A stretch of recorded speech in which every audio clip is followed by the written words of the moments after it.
Hi, this is Sandy, and I'll review the survey and research process that we're going to implement for our sex addiction project. First is the design and implementation of our process. Importantly, recruitment, sample, inclusion, and exclusion will be reviewed. The recruitment piece, we decided to have folks attend an evening group therapy session open to the public for sex addicts in Media, Pennsylvania. We'll provide a questionnaire to each attendee to gather information and cross-check with the criteria used for establishing eligibility to participate in the study.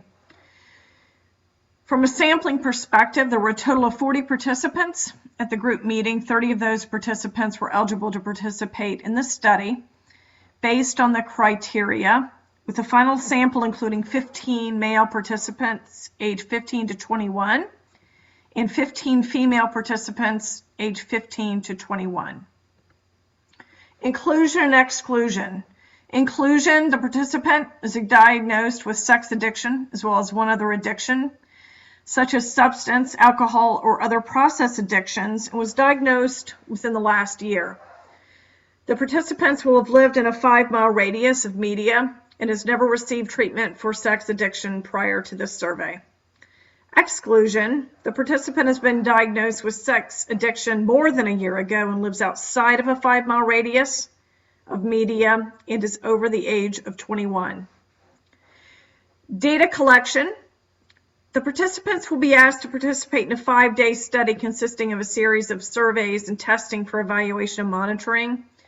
Each participant will receive compensation in the form of a $50 stipend. The first day will include an evaluation by a licensed clinical social worker and includes an assessment. The remaining 4 days will consist of a series of exercises, surveys, and observation monitorings.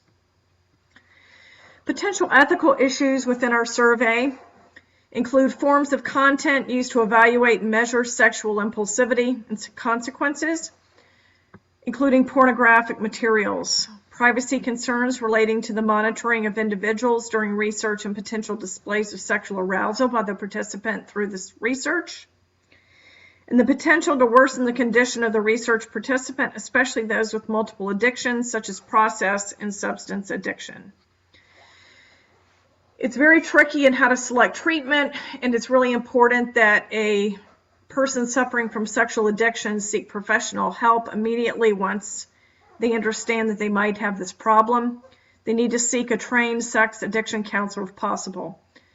A treatment recovery plan should be developed with this professional, especially as there are often underlying mental issues to be addressed, additional addictions present, and family lives affected. The following are more prevalent treatment modalities available: cognitive behavioral counseling, including dialectical behavioral therapy and other types of therapy, subject matter reading and education, 12-step programs, group therapy, outpatient treatment programs, inpatient intensive treatments, family counseling, and the evaluation of medications can be used to treat co-occurring underlying issues such as depression and anxiety, but there's no medical treatment at this point understood or known for sex addiction.